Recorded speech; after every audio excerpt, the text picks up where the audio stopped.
Hello and welcome to this next Tuesday online Bible study. So glad to join you once again after a long break from these for myself.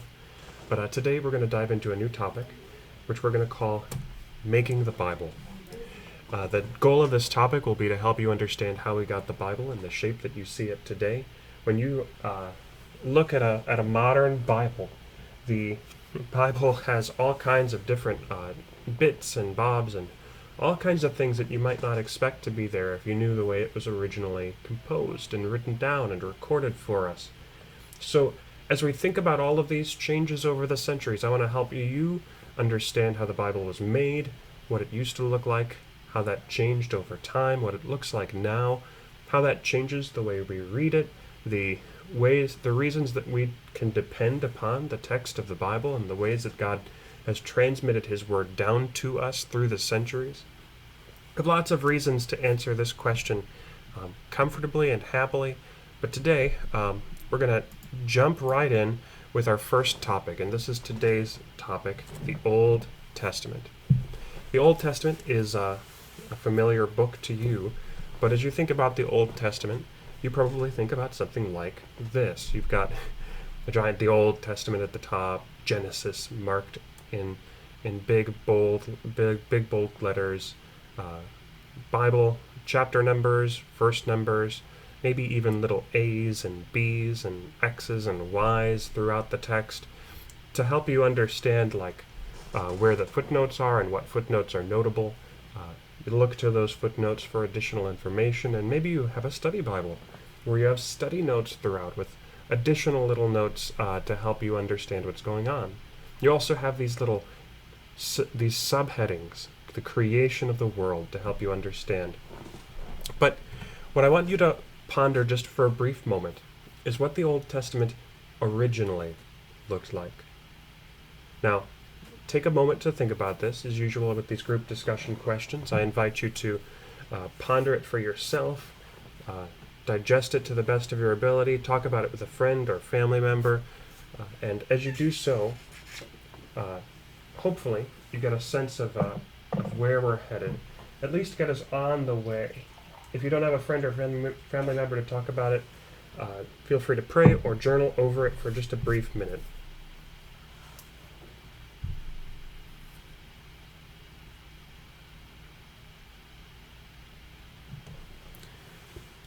All right, when I asked this question of the group on site here on Sunday morning, I got a whole bunch of different answers.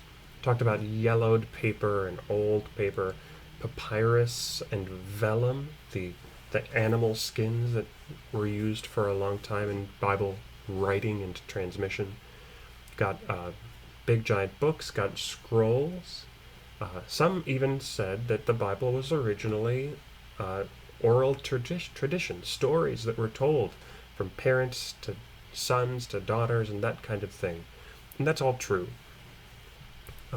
Those are all ways that the Bible used to look at one point in time, but originally is our question. And so I'm going to take you backwards in time just a minute. This might be what you think of immediately. This is Hebrew. The Bible was not in English originally. It was translated from Hebrew. And so here we have lots of Hebrew letters for you to check out. This says, Bereshit bara Elohim et ha-shamayim wa-et ha'aretz. This is a consonant. These big blocky letters are all consonants. And then underneath, and kind of inside some of these letters even, we have vowel pointings, so that you know which vowels to say where. You have accent marks throughout.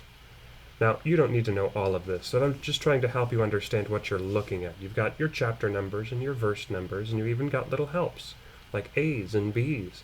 Check this footnote out. And you have these additional helps that are part of the historic text. We can go into those more if we have time, but probably not. But maybe you don't think of this, and you say that's not right because Hebrew originally didn't have accents and vowels, all these little pointings. And so you say this is what it should be. Bereshit bara Elohim et hashamayim wa et haaretz. Same text, without vowels, without accents. You just kind of have to know.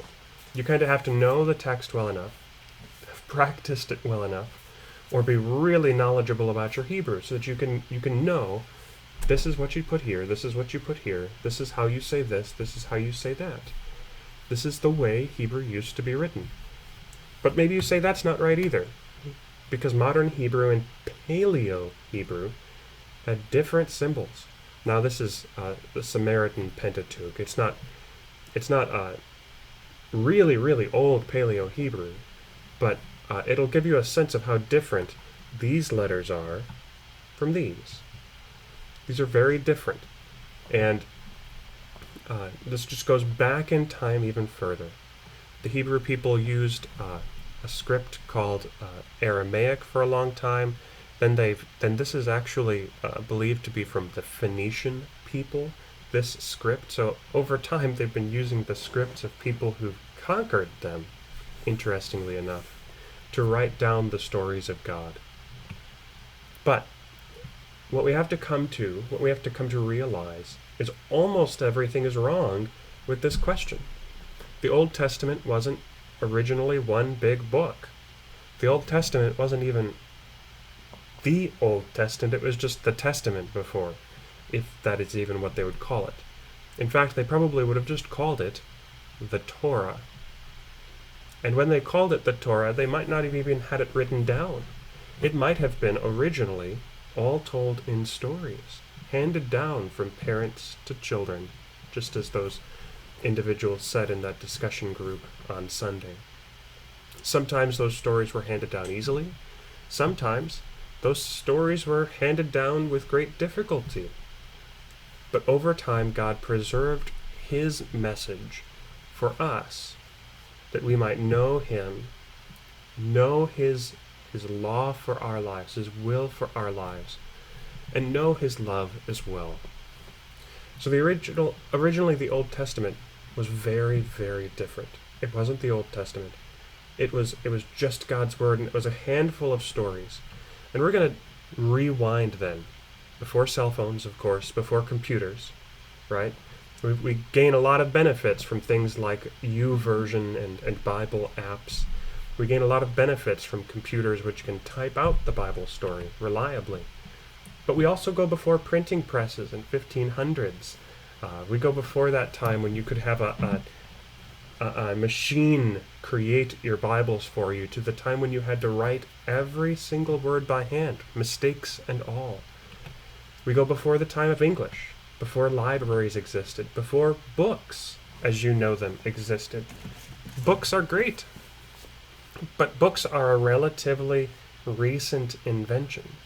The last 2,000 years or so is the time frame in which books have been used in any kind of frequency, and that number is no accident. We'll talk about that more in the third session. Before Greek, before paper existed, we're going all the way back, because the Old Testament didn't start as one big book, didn't start on paper, didn't start in Greek or in English. It didn't have a printing press, and of course didn't have the benefit of cell phones or computers. Rather, it had lots and lots of different authors. And note, I'm going to call these the traditional authors of these books. There's plenty of debate over who wrote what books and when, and we can dive into that just briefly, and we will. But we'll look at the traditional authors just to give you a sense of how many different individuals wrote the books of the Bible that we know today. So Genesis, Exodus, Leviticus, Numbers, and Deuteronomy are written by Moses. We don't know the author of any of these books, whereas Ezra, we believe, wrote 1st and 2nd Chronicles and Ezra. The Psalms are written by a number of different people, and you see these names written at the top of many of the Psalms that you read today. The Proverbs, there's a couple of different people involved. Solomon wrote Ecclesiastes and the Song of Songs. Jeremiah wrote these two books. And then for just about every other book in the Old Testament, the traditional author is the name of the book. So Micah wrote Micah. Obadiah wrote Obadiah. Jonah wrote Jonah. Isaiah wrote Isaiah. And that is the traditional view for each of those books. And we could go into detail over debates and the controversies surrounding these claims for traditional authorship. I will say I personally prefer traditional authorship most of the time. I don't find the arguments against traditional authorship particularly compelling. But as you look at all of these different options, all of these different authors, I'm laying them out in the way that I'm laying them out for you, just so that you can see that if you were to ask who wrote the Bible, that's a very complicated question. And if you were to ask when was the Bible written, the Old Testament, when was it written, that's a complicated question too, because there's many, many years between Moses and Solomon. There's many, many years between Solomon and Malachi. We're talking different cultures, different people, different histories and technologies that were used to write these, different education levels among the many authors. Some even have argued that Job is older. Job, the book of Job, is older than any of those first 5 books that Moses wrote. So there's a lot we don't know. There's a lot we know from history, from the legends that have been passed down to us. And understanding why we believe what we believe is helpful. But what we're going to argue today is that regardless of who wrote it, it's still the Word of God. Now, the next thing that I want to discuss is on that topic. Did Moses really write the Torah? And for our purposes today, and in ancient Jewish understanding, the Torah, when you say Torah, you're talking about God's teaching, His law, those first 5 books of the Bible. When we talk about those first 5 books of the Bible, Genesis, Exodus, Leviticus, Numbers, Deuteronomy, traditionally we say Moses wrote them. But it's become very popular to say otherwise in recent years. If you know anything about this, take some time to write down what you know or to discuss what you know with whoever you're watching this video with. And then we'll continue on with our next, with a discussion of this question in just a minute.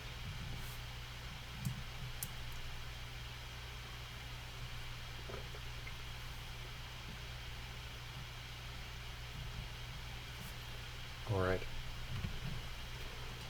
So this is a complicated question, because if we want to say, did Moses write all of the Torah, Deuteronomy 34 makes clear that he did not. Moses, the servant of the Lord, died there in the land of Moab, according to the word of the Lord. And he buried him in the valley in the land of Moab, opposite Beth Peor. But no one knows the place of his burial to this day. Moses was 120 years old when he died. His eye was undimmed and his vigor unabated, and the people of Israel wept for Moses in the plains of Moab for 30 days.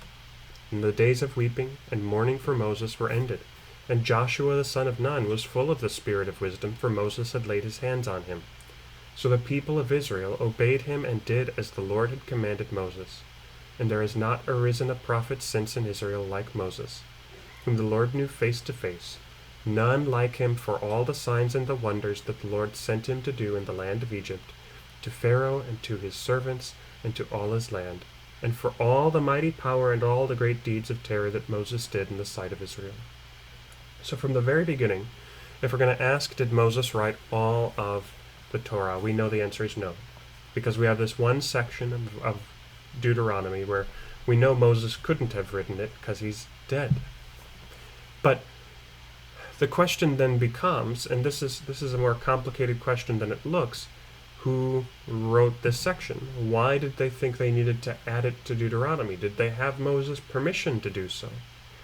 Now, the people in our group on Sunday said, well, it was probably Joshua, the son of Nun, who wrote this section. He was picking up where Moses left off. He, of course, had Moses' permission to carry on Moses' work, so it was probably Joshua. But another person in our group pointed out a couple of things in this passage which might make us think that that's not true. Look at verse 10. There's not arisen a prophet since in Israel like Moses, whom the Lord knew face to face.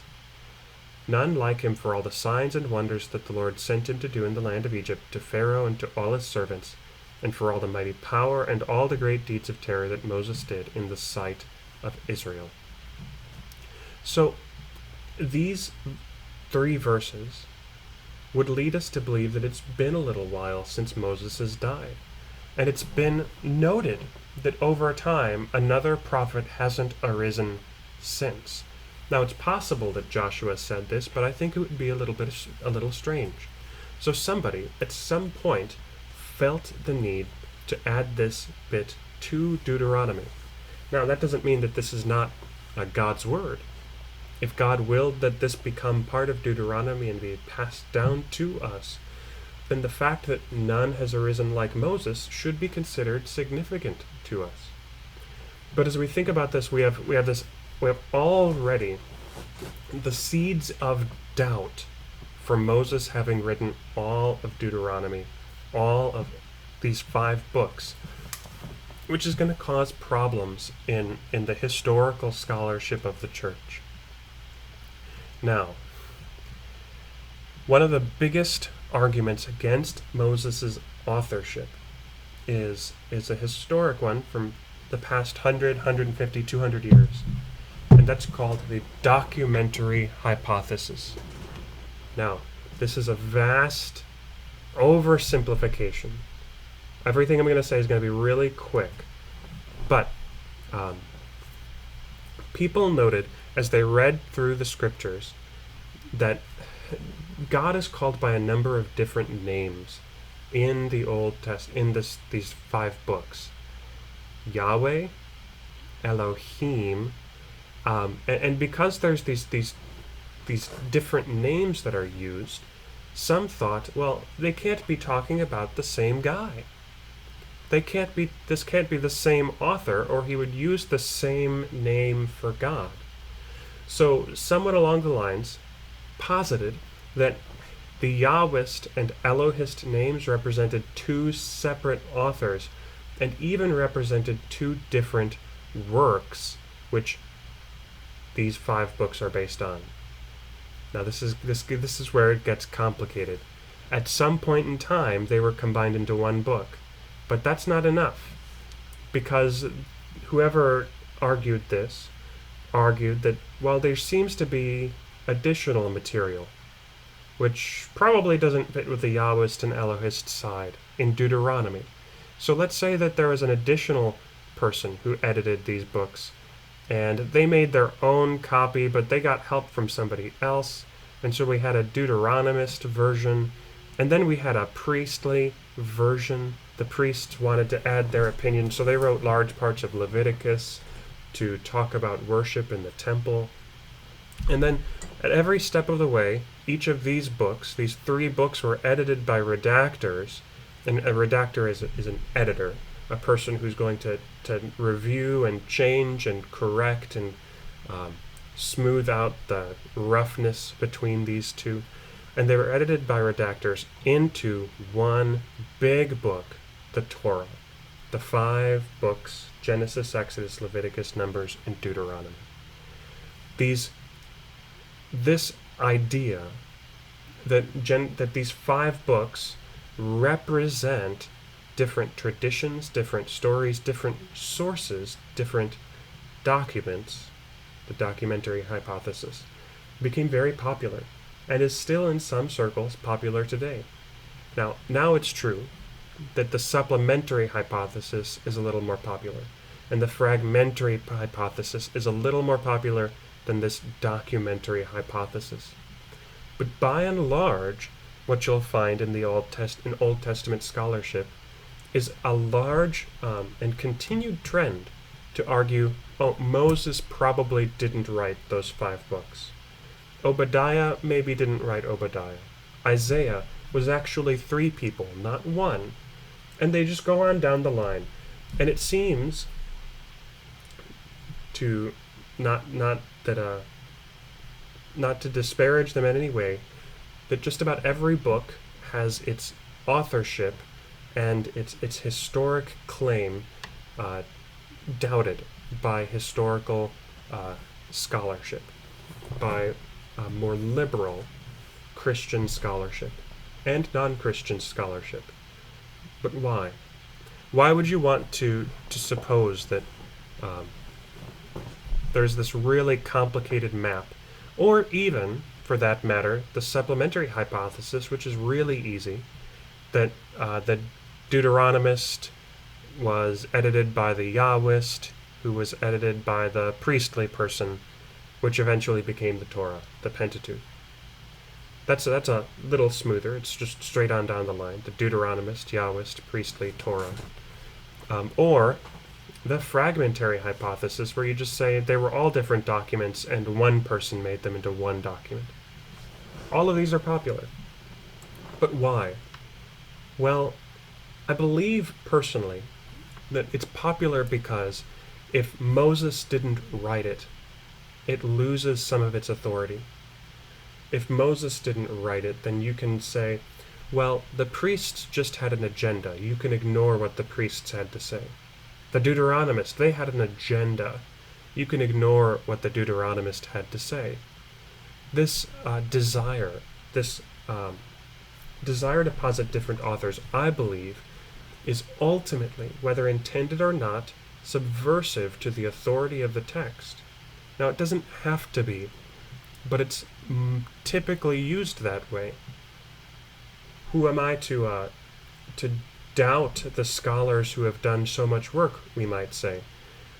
But that's precisely what I'm saying. It makes sense to me, and we could talk about this much more in depth. And if you were in class with me, I'd go into more detail.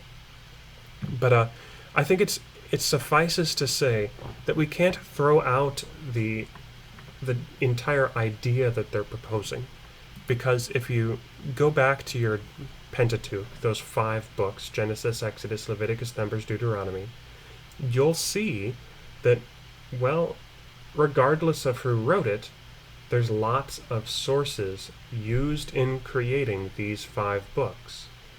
The book of the generations of Adam is mentioned in Genesis 5:1. The sayings of Nimrod in Genesis 10. The sayings about the Mount of the Lord in Genesis 22. And we just go on down the list. All throughout these books, the author, whoever he was, we believe it's Moses, the author quotes different books he used, and different books which you, the reader, can go to learn more. Now, we can't. We don't have evidence for any of these books. They don't exist anymore. They haven't been saved. However, even if we can't go back to all of these books, this does lend some credence to the fragmentary hypothesis, the one that says, well, one person took a lot of different books and put them together in one story. But does that mean that one person wasn't Moses? No. It could have been Moses. It very well could have been Moses who wrote down everything except Deuteronomy 34, where he died. And this is the basic the basic challenge of all of these questions. There's lots of evidence on both sides, and smart people are going to interpret that evidence differently. But to recap, some elements of Genesis were from oral or written history before Moses wrote anything down.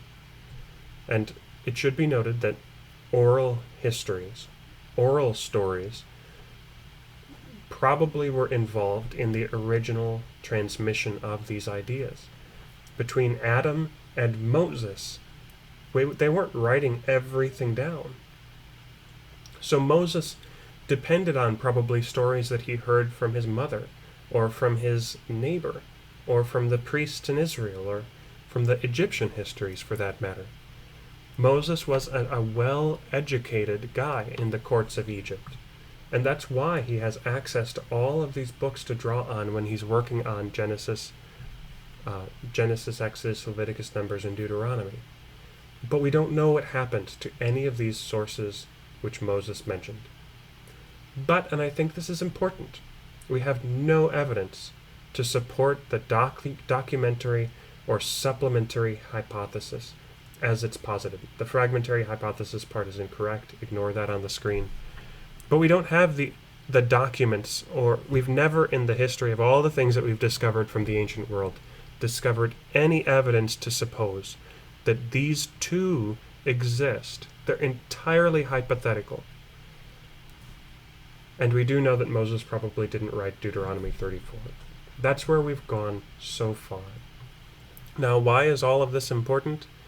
Well, we're getting there. We're getting there. But bear with me.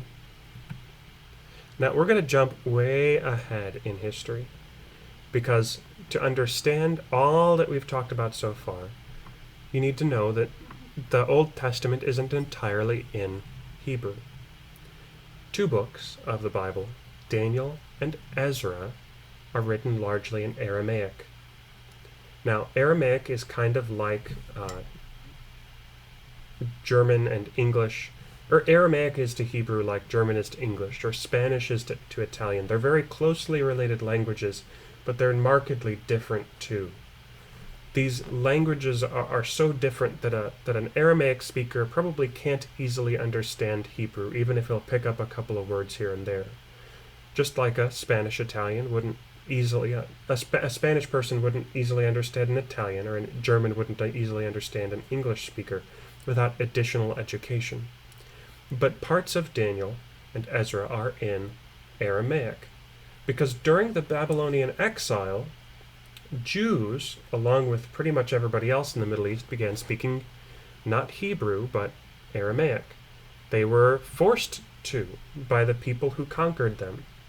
And as they were forced to learn these languages, just like, for better or worse, many people throughout history have been forced to learn Latin or French, or even in our modern day, with the U.S.'s dominance and previous British dominance all over the world, English. These Hebrew people, by and large, began speaking Aramaic, and Hebrew became a language of the church, kind of like Latin is to the Roman Catholic Church. They use it in church services, but then you go home and you speak your normal language. We might say Latin in church from time to time, but when we go home, we're speaking English. We might say biblical Hebrew in an ancient, in a classical Hebrew home, but then they go home and they're going to speak Aramaic. We even believe that Jesus probably spoke Aramaic at home, not Hebrew. Now, why is this important? Not just as a little quizzical fact, not just as a strange bit of evidence, but I think it's important that you realize that we don't have Aramaic texts for, well, just about any of the books prior to Daniel and Ezra. All of those texts are written entirely in Hebrew. Those books, if they were written when many scholars say they were, many of them would have been written in Aramaic because they were in exile. The people were being forced to speak and learn these languages. And so I'm immediately skeptical, and I don't have a slide for this, unfortunately.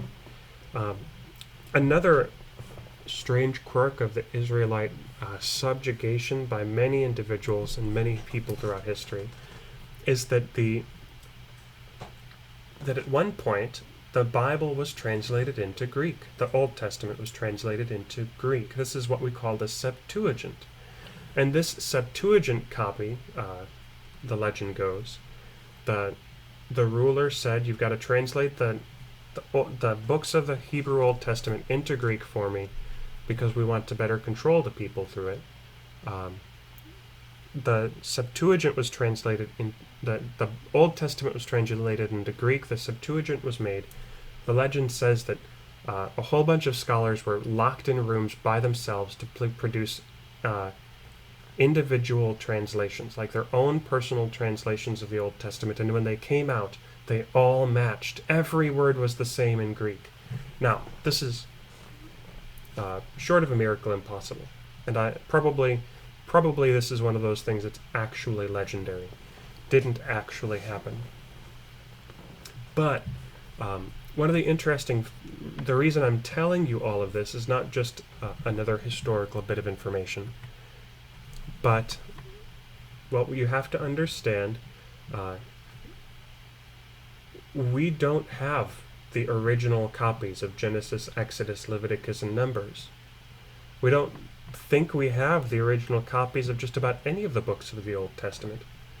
The oldest manuscripts of these books in Hebrew, using that Aramaic script, are by and large from 400 or so.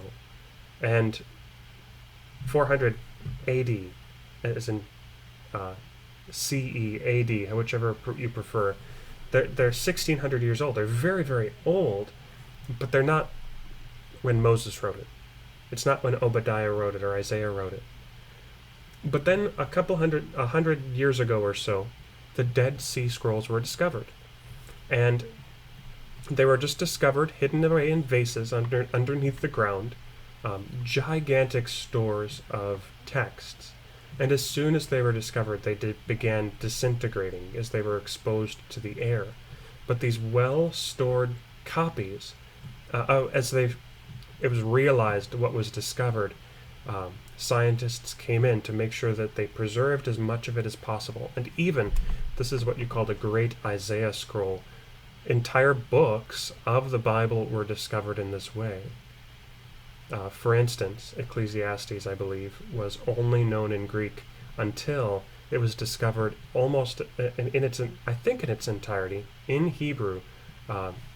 Scholars for a while didn't even believe that it existed in Hebrew, that it was originally composed in Greek, but then it was discovered in Hebrew just somewhat recently. But yeah, this is the Great Isaiah Scroll, and you can see it would have been rolled up all the way across and stored in vases.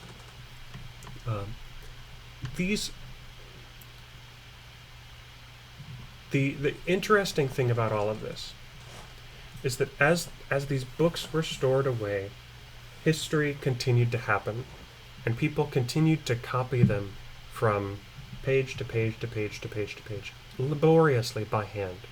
This is the way things were done. You had to. You didn't have a printing press. You didn't have any way to transmit these books apart from writing them out. And so they did. They wrote down every little detail all the way across. And they had ways of counting, like, you know that the 531st letter in this book is supposed to be an A, and the 906th letter in this book is supposed to be a B, and the 1031st letter is supposed to be a C. And so as they counted these out, and they checked their work as they went through to make sure, I haven't added letters, I haven't taken away letters, I haven't put the wrong letters in. They had ways of checking, and they developed ways of checking. This is why there's an entire class of people in Jesus' day called the scribes. But these books were stored carefully, they were transmitted carefully, such that when you look at these are the work of a skilled writer. Look at how well those lines of text are written out, how evenly they're spaced, how carefully the hand was working that wrote it all down. Why is this important? Because when we talk about all of those scholars who wanted to argue that, when we talk about all of those scholars who wanted to argue that the text of the Old Testament was changed, or things were messed up over the years, when these Dead Sea Scrolls were discovered, well, those scholars had to move back their dates for editing in many cases, because these scrolls, hundreds of years earlier than the earliest manuscripts that we previously had, by and large matched. And where they differed in very minor places, and sometimes they just differed such that they matched what the Septuagint wrote. Now, this means that for hundreds of years the text was translated accurately. And if it was translated in those hundreds of years, and those hundreds of years after that, who's to say it wasn't translated accurately prior to that too? We as Christians, because of these discoveries, the Dead Sea Scrolls, the Septuagint, all of the continued discoveries of old and ancient texts, all of the works of text criticism can, I believe, be relatively assured of the historicity of these texts, or at least the ancientness of them. These texts are not heavily copied or redacted, but rather they're faithfully handed down from generation to generation. We can compare the text of the Septuagint to the Hebrew Scriptures and see these are the same stories, unchanged over thousands of years.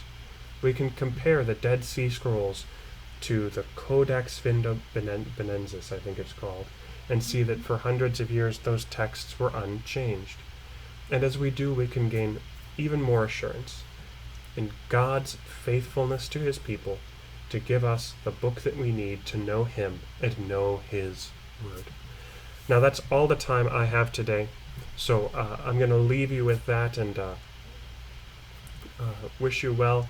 Next week we're going to do the New Testament and talk about the various things that went into its composition and created the New Testament as we know it, the ways that scholarship has doubted the authorship of those books, and all of the different controversies involved. You thought the documentary hypothesis was complicated. But blessings on your week. I look forward to studying the making of the Bible with you again soon.